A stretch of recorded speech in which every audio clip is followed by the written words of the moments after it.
Hello po, isang mapagpalang araw po sa ating lahat. This is DJ Master, welcome to my YouTube channel. Ayun, kakatapos lang nating mag-exercise. Naglakad-lakad tayo, medyo ayan. Lumalaki na tayo na sinasabi ng katawan natin, kailangan natin magbawas ng timbang. Yan. Andito ako sa loob ng Suarezville, Pinagbuhatan. Yan. Matagal ko na kasing gusto itong ibahagi sa inyo yung topic na to, na kung saan ang topic natin ngayon ay tips ko. Ito ay personal kong karanasan, no? Tips ko sa mga viewers ko dyan kung paano malalagpasan ang isang matinding pagsubok sa buhay. Yun ang ating topic. Pero bago tayo magpatuloy, baka pwede naman mag-request sa inyo, baka pwede kayo mag-subscribe sa akin channel na Azucena TV, yan. At pakiclick na rin po yung notification bell para maging updated kayo sa mga vlogs na i-upload ko pa po. Yan, maraming salamat, tuloy na tayo. Ano nga ba, may ipapayo ko sa mga tao dyan na dumadanas ng matinding pagsubok, whether it is may kinalaman sa pamilya, pwedeng may kinalaman sa trabaho, pwedeng may kinalaman sa mabigat na karamdaman, at ano pa, basta mga pagsubok sa buhay. Yan. Salamin ako para malinaw. Ang tanong, para saan ba ang pagsubok natin? Bakit dumaranas tayo ng pagsubok? Yan. Kasi ang pagsubok sa buhay ay parte ng ating buhay talaga, hindi mawawala yan, kasama yan.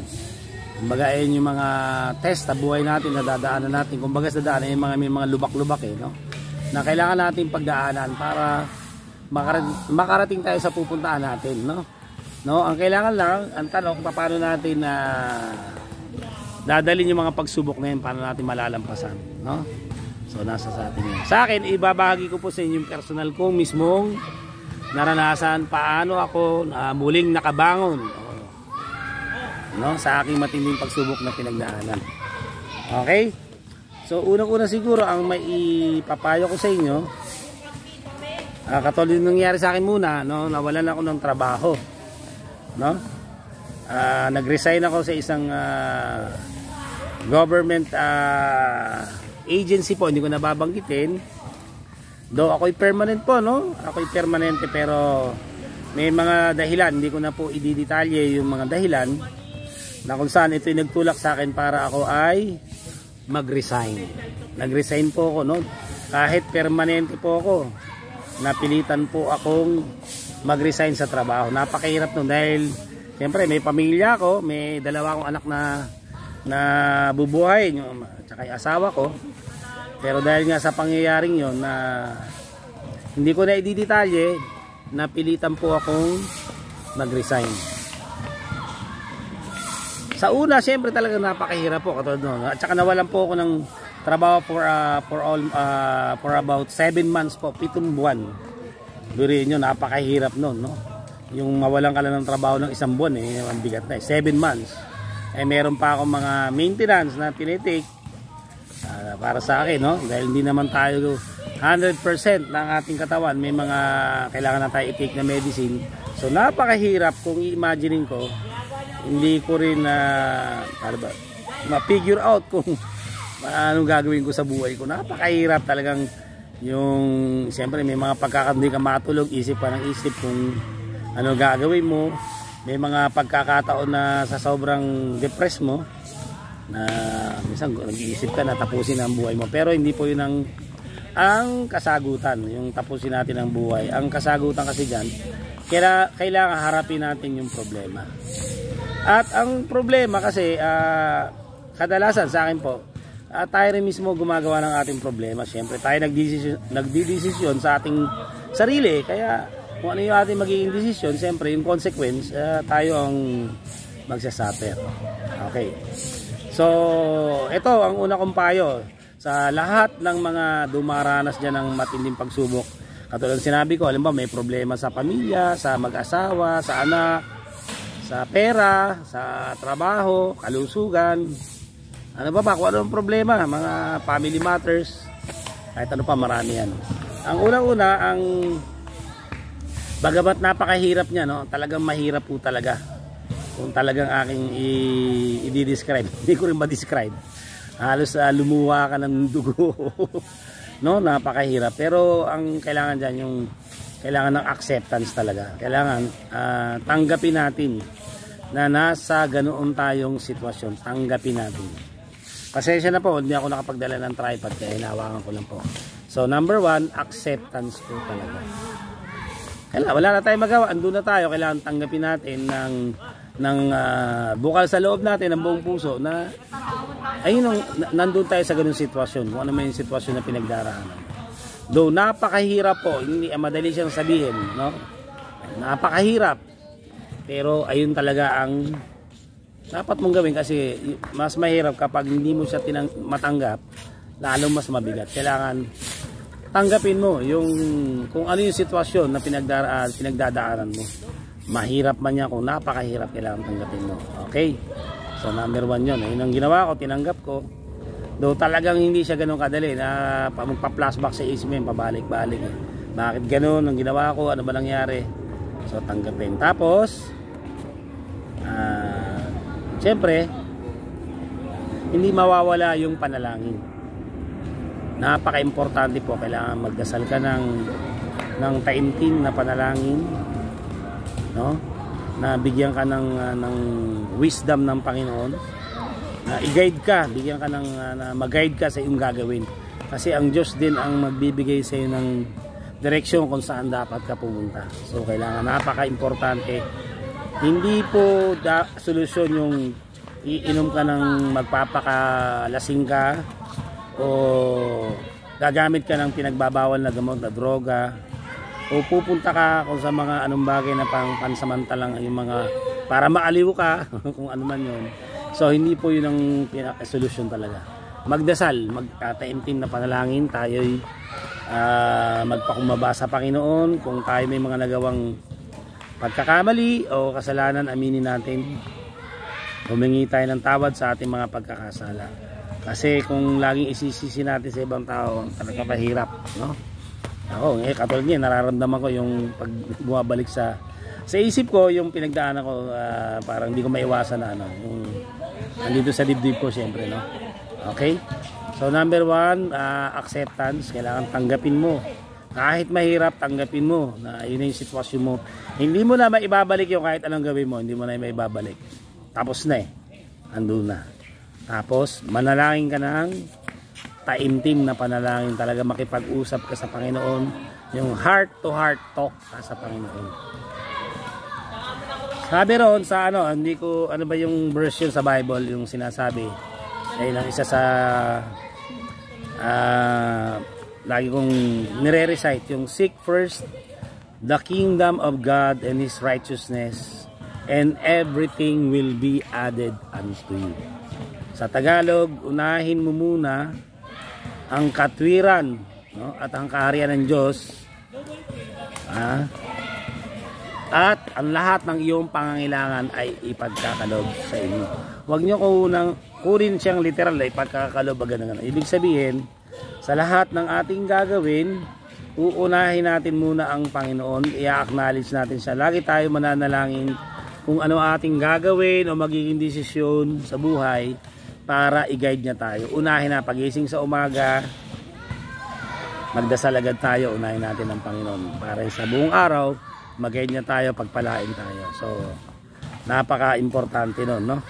Na unahin natin ang Diyos muna sa anumang bagay bago tayo kumilos. So una, acceptance. Pangalawa, magdasal ng taimtim, makipag-usap sa Panginoon ng masinsinan, sabihin mo lahat. So napakahirap, no? Katulad sa akin nga, 7 months, hindi ko alam, pero nakapagtrabaho ako, kaya lang, sandali lang, yung license officer 3 weeks, tapos nakapag part-time ako sa isang agency, sandali lang. So hindi ko rin alam kung paano ako nakasurvive sa loob ng 7 months. Ang malinaw doon, timing. Yung anak ko na panganay, maganda kita niya ng time na isa sa malaking naitulong niya nung aking panganay anak. Kaya alam ng Diyos Tapos Siyempre may mga umalalay sa atin, hindi ko na rin babanggitin. Siyempre yung magulang ko, isa yan sa umalalay. Nung lalo down ako, na pinayuhan ako, hindi ko makalimutan yun eh. Nagmumotor ako, talagang pati dibdib ko naninikip na, no? Sa sobrang nararamdaman kong kapighatian. Malaking bagay, may nakakausap. Yun. Okay, yun ha. Napakahirap yun, nawalan akong trabaho. Tapos may mga gamot pa akong kailangang i-take for maintenance ko. Hindi ko rin alam kung paano, kung iisipin ko, kung sa sarili ko, hindi ko kakayanin talaga. So malamang o sigurado ko na ang isang day lang, kaya ako kinaya yun. Dahil unang-una, siyempre andun yung Panginoon, hindi tayo pinabayaan. Ang tao naman, hindi pababayaan ng Panginoon kahit ano mangyari. Ang lumalayo po, hindi po ang Diyos, hindi ang ating Panginoon. Tayo kasi yung lumalayo. Okay? So ang isang ginawa ko noon, hindi ako bumitaw. Ang ginawa ko, patuloy ako umattend ng Bible study group. Yan, sa pamumuno ng aking D-group leader na si Brother Joel M. Lusong ng taga Palawan yan. Brother Joel at saka yung mga kasamahan ko, sila Brother Tan, Brother Bert, grabe. Sila Brother Jerome, Brother Angelo, lahat. So malaking tulong kasi doon kami nagkakaroon ng nagkakaroon akong pagkataon na ma-share ko yung nararamdaman ko, nakakasilaw. Yung mga sentimento ko, problema, tapos nabibigyan din na nila ako ng advice, mga Bible verse na nagbibigay sa akin ng lakas ng loob. Yan. So ayun, no. Ulitin ko, una acceptance, tanggapin natin kung ano man yung problemang kinakaharap natin, kahit mahirap tanggapin natin, tapos magdasal ng taimtim, makipag-usap sa Panginoon ng heart to heart talk. Ayan, pagkatapos makipag-usap ka, syempre gagawa ka ng paraan, kikilos ka. Katulad ako, personally, yung ginawa ko muna, naganap muna ako ng pansamantalang trabaho, part-time, 3 weeks, tapos sa agency, try. Tapos nga pala, nagbukas ako ng isang maliit na negosyo, yung online pansiteria. Yung DJ's pansiteria, hindi ko makalimutan yun.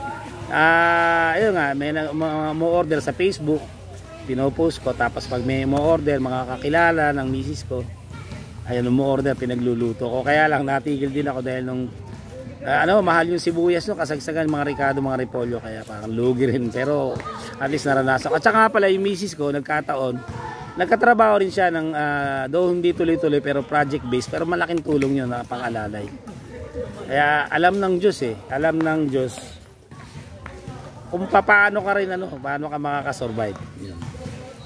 So yun, kailangan mag-iisip ka ng paraan, hindi pwedeng andyan ka na lang sa isang tabi na magmumukmuk ka na lang.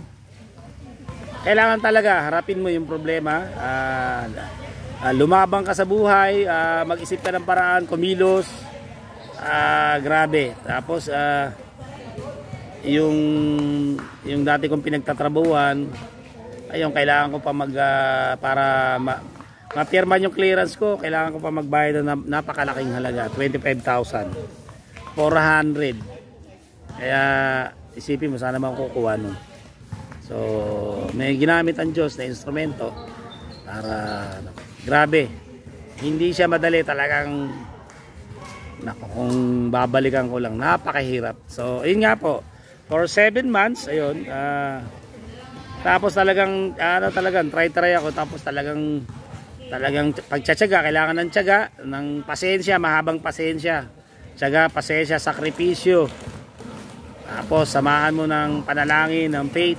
Kailangan ng pananampalataya na maniwala ka na hindi ka pababayaan ng Panginoon. Tapos kasi bali nag-resign ako June 2022. Tapos nagkatrabaho uli ako ng tuloy-tuloy February 2023 as contractual teacher. Kasi dati permanent ako, nag-resign ako. Yung kontrata 1 taon, kaya malaking bagay yun. Doon ako na buhay-buhayan. Contractual, no? 1 taon yun, bilang ang sweldo namin as teacher 1 sa isang school sa dito sa Pasig. Hindi ko na rin babanggitin dahil for my personal reason kasi may mga ano. Ayun, so almost 1 year 11 months yun na nagkatrabaho ko, no? Okay naman, halos pareho ng benepisyo ng isang teacher 1 yun, talagang so yun, talagang laban lang, tuloy lang yung kahit papaano nakausad-usad. At nung December natapos na yung kontrata, wala nang trabaho. Ayun, isip na naman, so sabi ko paano kaya, yun, swerte ako, na-renew ako kasi pag contractual, renewal yan, depende kung marirenew ka. Ang magandang balita po, yung ine-expect ko na ano na, ang inaasahan kasi renewal na lang ang ine-expect ko, hindi na ako mape-permanent kasi nag-apply ako ng ilang beses, hindi ako natatanggap as permanent. Ayun, finally sa tulong ng Panginoon na permanent na tayo. Ayun, kaya ayun, awa ng Diyos, meron na tayong tuloy-tuloy na trabaho at paunti-unti nakakabangon na tayo, kaya grabe. So kaya sabi ko sa iyo, una kailangan ng pagtanggap, acceptance. Mahirap man siya, tanggapin mo. Sayot sa gusto mo, tanggapin mo. Tapos taimtim na panalangin. Kailangan makipag-usap ka sa Panginoon ng heart to heart talk. Tapos kumilos ka, no? Kumilos ka, gumawa ka ng paraan, kasama na dyan, magsasakripisyo ka, kumilos ka. Tapos ang kailangan yung maghihintay ka. Kaya kailangan ng matinding pasensya. At ako umabot din na frustrate na rin ako. Sabi ko kahit anong ginagawin kong pag-apply, hindi na ako matatanggap. Nawala na ako ng gana ko actually. Na-depress na rin ako. Tapos tumigil na nga ako umattend ng Bible study. Sabi ko kasi kahit uma-attend naman ako, wala naman nangyayari sa buhay ko para mas lalong lumalala pa yung problema ko. Actually nung nawalan ako ng trabaho, matindi po yun, hindi lang ako nawalan ng trabaho. Ako yung nagka-problema pa kami sa pamilya, sa asawa ko. Napaalis pa ako sa bahay noon, napakahirap. Napalayas tayo sa bahay. Kaya parang feeling ko ng mga panahon na yun talagang ano na, parang wala na atang saysay ang buhay ko, no? Tapos meron pa akong mga gamot na kalaitik. So matindi yun, hindi siya biro talagang. Pero ang maganda, yun nga, hindi ako bumitaw sa Panginoon, hindi ko makalimutan noon. Umattend ako sa isang church, Christian church sa Pembo, sa Makati, isa sa kabrad ko dun sa online Bible study group namin. Yun, grabe, nakapag-share ako doon ng aking karanasan, naiyak pa nga ako, hindi ko makalimutan eh. Yun. Tapos pag uwi ko noon, nagkasakit pa ako noon, grabe. Nagkasakit ako kasi hindi kasagsagan pa, hindi pa naman ano, ang COVID noon that time ano pa rin eh. Lagana pa rin, feeling ko parang ako COVID ata ako, hindi lang ako nagpa-check up sa doktor. Nagkasakit pa ako noon, grabe. Kaya tapos ayun, sumatake pa yung anxiety ko, patong-patong depression, napakahirap. Pero pinanghawakan ko yung salita ng Panginoon, hindi ako bumitaw. Di ba sabi nga, I can do all things through Christ who strengthen me, no? Makakaya kong lahat sa pamamagitan ni Kristo nagbibigay sa akin ng kalakasan.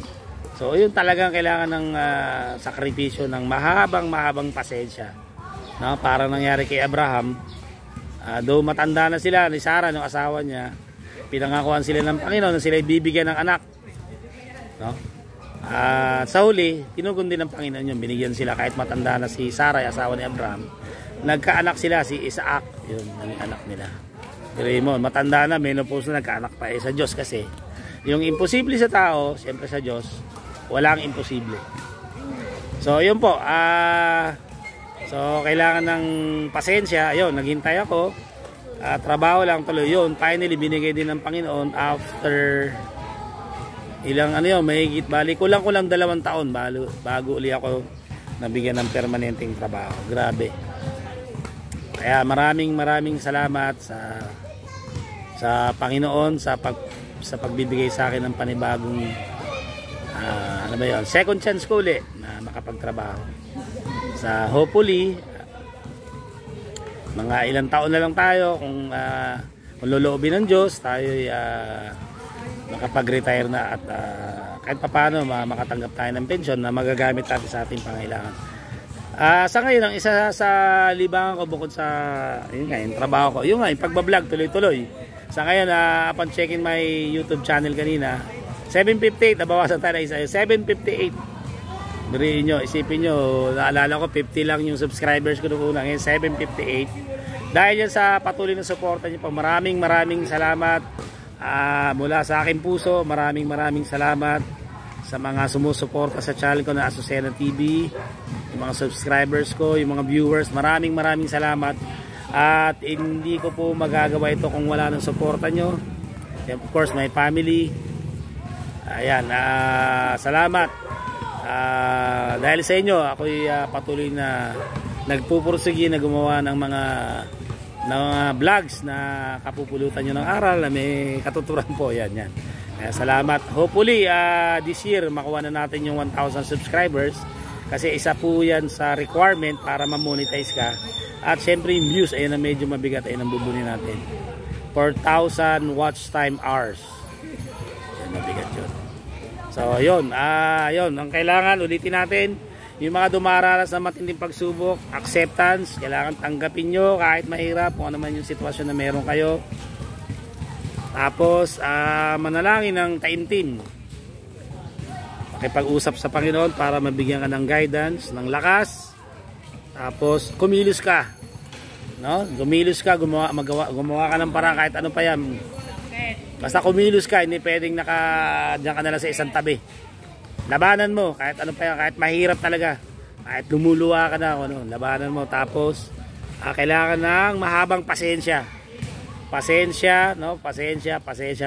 Tapos, manalig ka sa Panginoon na ipagkakaloob. Manalig. Kailangan ng matinding faith. Ano ba yung faith? Yung faith kasi yung pananalig, isang bagay na pinaniniwalaan mo kahit hindi pa siya nangyayari, naniniwala ka na mangyayari. No, panghawakan mo yung salita ng Diyos yun.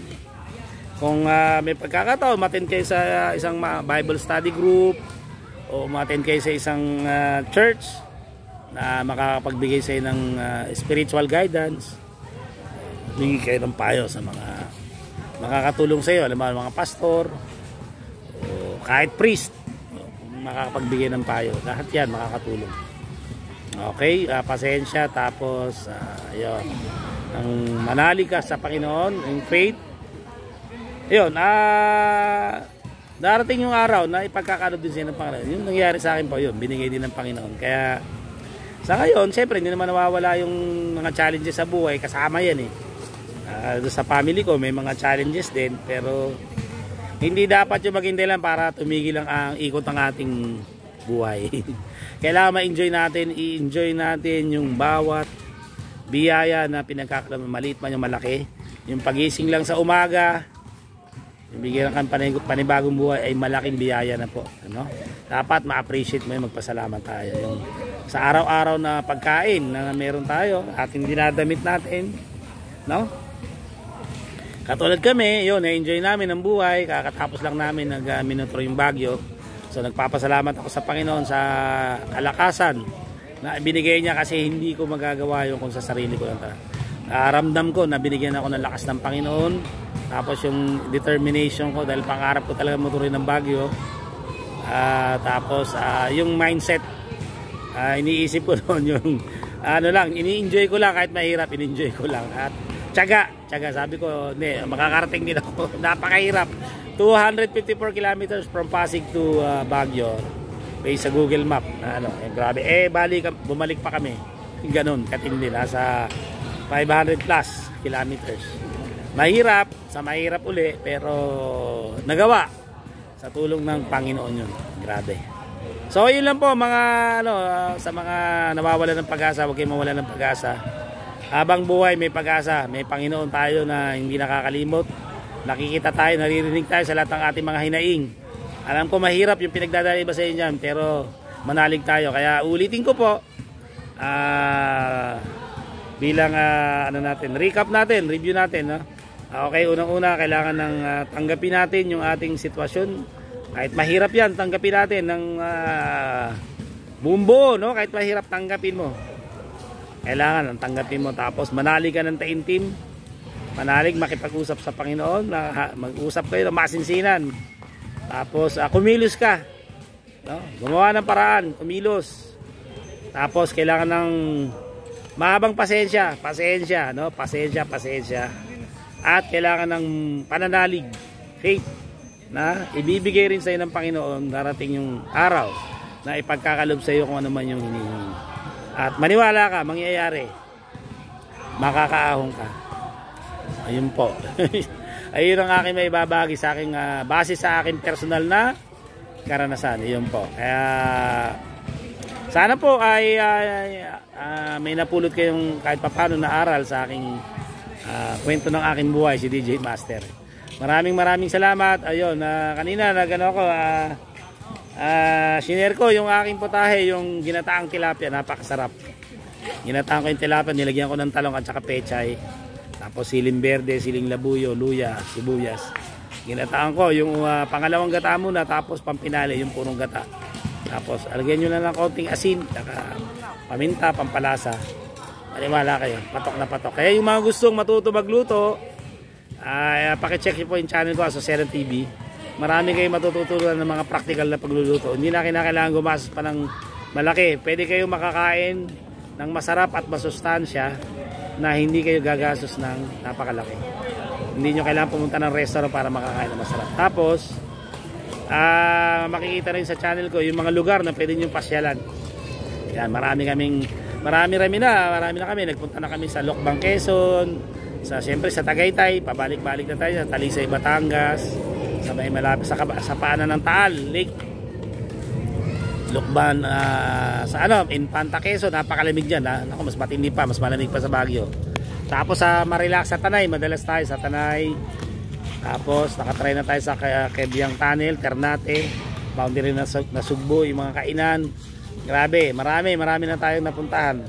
So kung may mga suggestion kayo o comment, pakisulat lang diyan sa baba po para malaman ko po yung salobin yung mapulsahan ko po. Yan po. Kaya maraming salamat po yung mga bago kong subscribers. Yung mga nag-subscribe sa STEM2, salamat. Sa ICT2, ICT3, ICT4, lahat yung mga supportan nyo. Yung mga dating estudyante, yan, sa REPSI. Patuloy na sumusuporta sila, Spencer, sila Claudicilia. Tapos yung mga kaibigan natin sa Marikina, yan, sila pareha, laging hindi ka nakakalimutan. Sila Johnny dyan, hindi nakakalimutan. Tapos sila, si Pinky Navarro, yung pinsan ko, lagi nakasuporta. Si Ma'am Aida de la Cruz, yung dati naming administrative officer. Salamat, ma'am.